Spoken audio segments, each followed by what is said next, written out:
Assalamualaikum. Waalaikumsalam warahmatullahi wabarakatuh.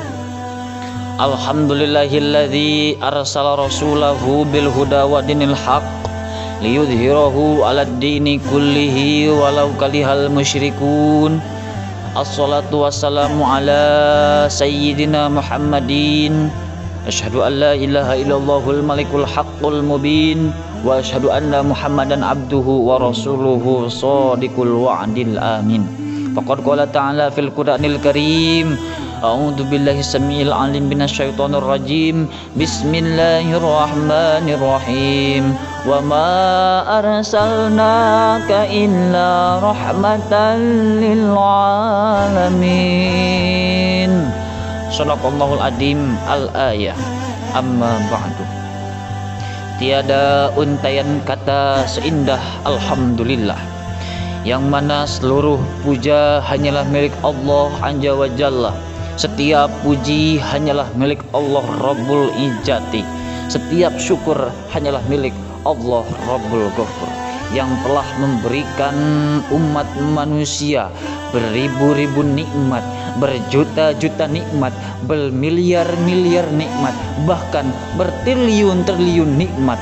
Tak pandang kepada non-muslim atau muslim, tak memandang yang hitam maupun yang putih, tak memandang yang kecil maupun yang dewasa, yaitu Tuhan semesta alam, Allah yang maha menguasai.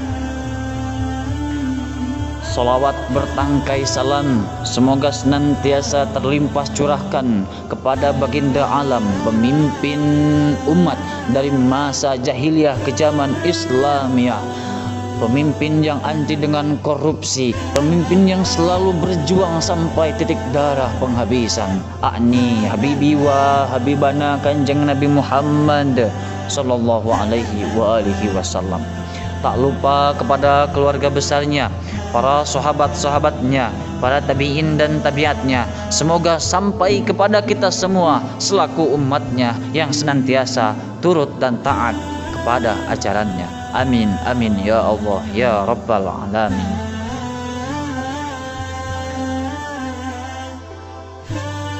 Sahabat media Santri Nurul Hikmah yang saya hormati, pada kesempatan kali ini saya akan membahas pidato yang berjudul meneladani butiran-butiran mutiara tauladan Rasulullah Shallallahu Alaihi Wasallam.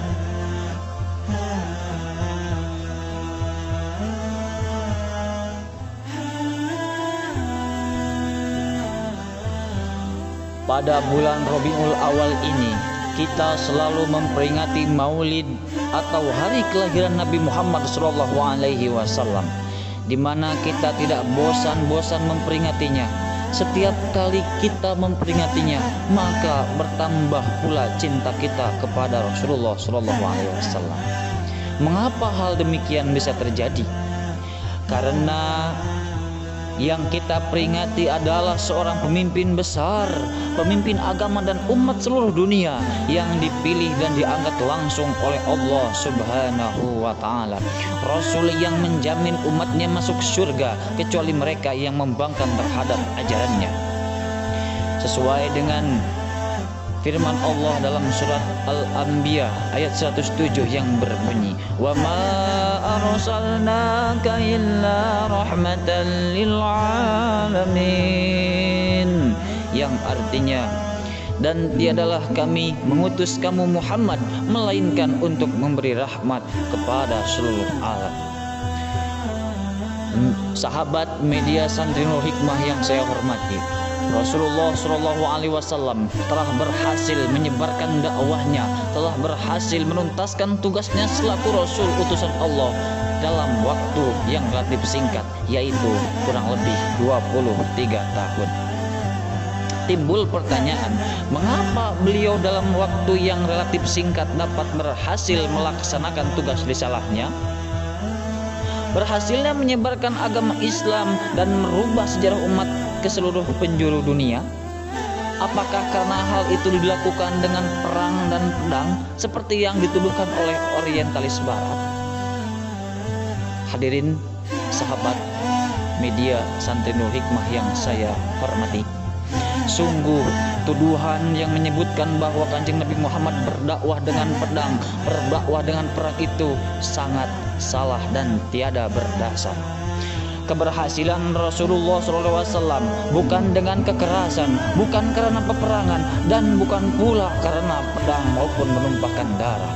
Tetapi keberhasilan itu beliau lakukan dengan dakwah, mengajak mereka dengan kebijaksanaan dan pelajaran serta berdiskusi yang baik penuh toleran. Dengan prinsip kuat penuh keteladanan dan akhlaknya yang mulia, sekalipun berbagai caci maki, cemoohan, hambatan, tantangan, dan ancaman datang bertubi-tubi di hadapan beliau, hingga berkali-kali beliau nyaris terbunuh dengan lemparan batu, pukulan pedang maupun racun. Semua itu beliau hadapi dengan akhlak yang mulia, sopan lagi santun, lemah lembut, dan selalu memaafkan terhadap musuh-musuhnya. Sesuai dengan firman Allah Subhanahu wa taala dalam surat Ali Imran ayat 159 yang berbunyi, "Fabima rahmatin minallahi linta lahum walau kunta faddan ghalidhal qalbi lanfaddu min hawlik fa'fu anhum wastaghfir lahum." Yang artinya, maka disebabkan rahmat dari Allah lah kamu berlaku lemah lembut terhadap mereka. Sekiranya kamu bersikap keras lagi berhati kasar, tentulah mereka menjauhkan diri dari sekeliling. Karena itu maafkanlah mereka dan mohonkanlah ampun untuk mereka. Hadirin media Santri Nurul Hikmah yang saya hormati. Kemudian yang terakhir, marilah kita ambil butir-butir mutiara keteladanan, kepemimpinan, dan perjuangan Rasulullah SAW yang amat banyak sekali. Di antaranya yang pertama, Nabi Muhammad SAW adalah seorang pemimpin yang besar dan sempurna akhlaknya, dicintai pihak kawan maupun lawan. Yang kedua, beliau seorang tokoh pejuang cita-cita yang pemberani, tiada pantang menyerah, tapi tawadu, mulia, dan tabah.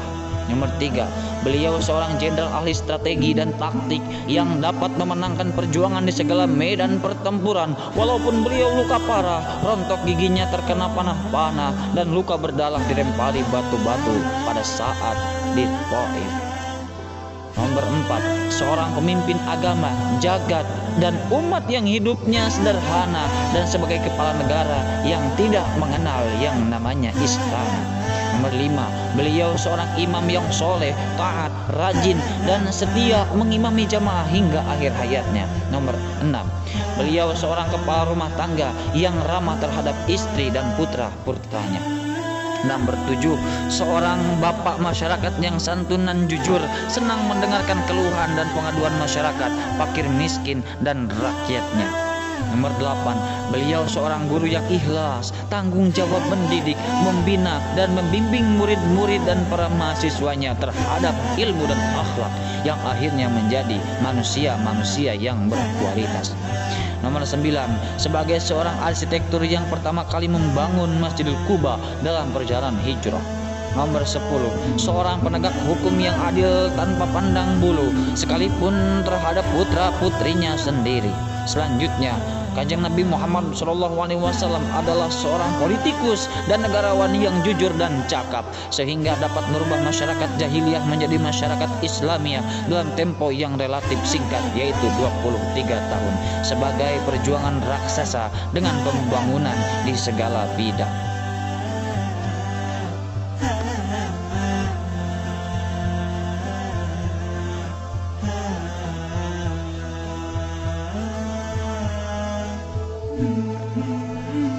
Hadirin media Santri Nurul Hikmah yang saya hormati, dapat saya ambil kesimpulan dalam momen Maulid Nabi Muhammad SAW. Mari kita senantiasa berkaca kepada Rasulullah SAW, menjadikan beliau sebagai satu-satunya orang yang patut dan diwajibkan untuk kita meneladani setiap ucapan, perkataan, pikiran, dan perbuatannya.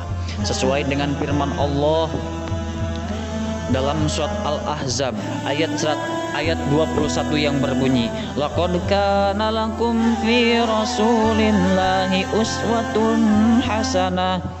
Sesungguhnya telah ada dan nyata pada diri Rasulullah SAW itu suri tauladan yang baik bagimu.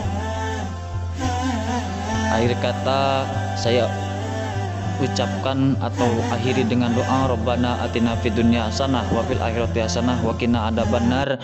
Kalau ada jarum yang patah, tolong jangan simpan dalam peti. Kalau ada kata-kata saya yang salah, tolong jangan laporkan kepada Pak Polisi. Kalau ada sumur di ladang, boleh kita numpang mandi. Kalau ada umur yang panjang, insya Allah kita akan berjumpa kembali. Hadanallahu wa iyyakum ajmain billahi fisabil haq. Assalamualaikum warahmatullahi wabarakatuh.